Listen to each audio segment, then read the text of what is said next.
In our interconnected, globalized economy, goods produced in one nation end up on shelves and in stores halfway around the world. And while consumers hope there's some way to protect the workers who make the products we buy, some American companies have recently come under scrutiny for alleged links to forced labor. William Brangham speaks with the journalist behind a new investigation documenting the forced labor behind Chinese seafood that ends up on American plates. In recent years, Americans have been eating increasing amounts of seafood. It's considered one of the healthier sources of protein. But a series of new investigations by the Outlaw Ocean Project reveals that the way a lot of that seafood ends up in our stores and on our plates comes at an extraordinary human cost. Specifically, workers from North Korea who are forced to work in Chinese factories. Here's an excerpt of Outlaw Ocean's recent investigation. 2023 was a highly successful year for Donggang Jinhui Food. The seafood processing company based in Dandong, China, opened a large new plant at its compound in this Chinese city that sits along the North Korean border. The company doubled the amount of squid that it exported to the United States. In celebration of its success, Jinhui threw a huge party at its annual meeting, with dancers, fireworks, and a high-tech light show. The problem, though, is that a crucial reason for Jinhui's success was its widespread use of cheap North Korean labor.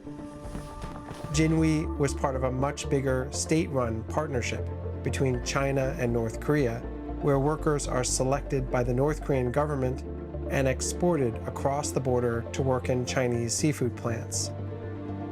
This is a huge problem, because it violates very clear and strict UN sanctions and US law prohibiting the use of North Korean workers in this very fashion. Joining me now is the reporter you just heard, Outlaw Ocean's founder and director, the Pulitzer Prize-winning journalist Ian Urbina. Great to have you back on the NewsHour.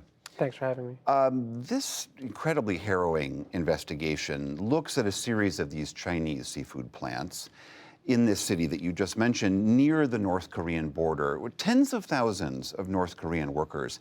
Explain to us, how do those workers get from North Korea into China? So this is a long-running program between China and North Korea. The two governments coordinate the selection of workers for different industries, then transfer them into the country, usually under 2-year contracts where they stay in China, most often at lockdown plants where they're not allowed to leave. The North Koreans seek these jobs because they typically pay much better than what they could earn in North Korea. And there's a rigorous selection process in North Korea for those who get to go. They're mostly women.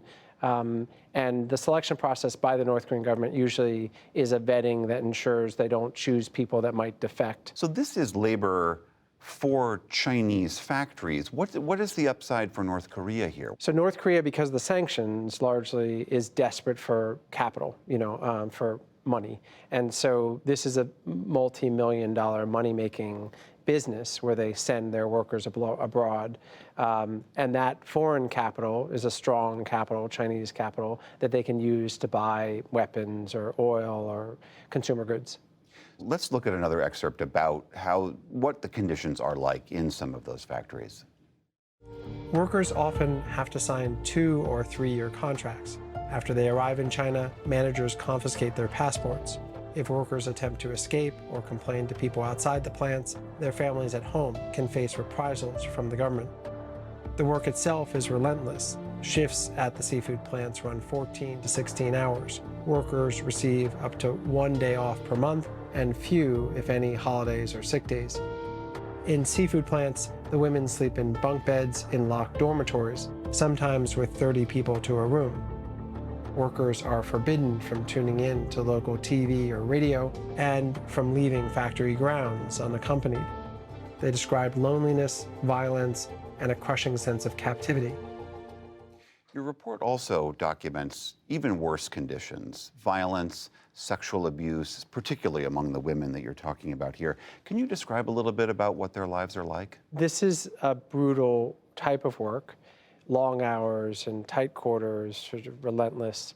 pace, and so they're captive on facilities that are run by men.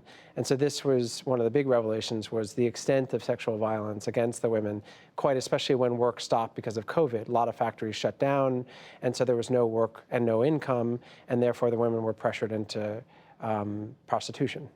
I think a lot of American consumers would be horrified to think that the conditions under which food that they might be eating or buying in a store comes out of conditions like this. How does that end up here? Which retailers are we talking about? Unfortunately, it's most retailers, most of the large ones. So this investigation that looked specifically at the use of North Korean labor, found that some of the seafood was ending up, routing through plants that are supplying Trident, which supplies McDonald's, with fish sticks. But also Cisco, largest food company in the world that supplies public schools and federal prisons and U.S. congressional cafeteria, also getting seafood from these plants. But then the major grocery store chains, ShopRite, Giant, Walmart also. So, the globalized world we live in and the way that seafood in particular largely routes through China means that many, if not most, brands in the U.S. are tainted by this. So when you approach these companies and say, here's what we're documenting coming out of China and the conditions there, what do they say in response? Most stonewall us and don't answer questions. Some engage and say, we're taking it seriously, we're investigating, we'll get back to you. And still others say, we've taken this seriously, we've severed ties with this plant in particular. The overall underlying issue is the audits, the sort of inspections that they're supposed to be doing to check for these issues aren't working. This auditing market, which sends inspectors into plants, whether it's soccer balls or iPhones or seafood around the world, has big problems, big challenges. Often they're not doing unannounced visits, they're doing announced visits, so they tell the plant when they're coming. That's a flaw. But the other big flaw is that China is a distinct environment, and there are certain things not allowed in China. If you want to stay in the country, whether you're a journalism organization or an auditing firm or seafood company, there's certain no-go topics. And human rights and Uyghurs and North Koreans are topics you can't bring up on Monday and expect to still be in the country on Wednesday. Ian Urbina, the project is called the Outlaw Ocean Project. Thank you so much for being here. Thanks for having me.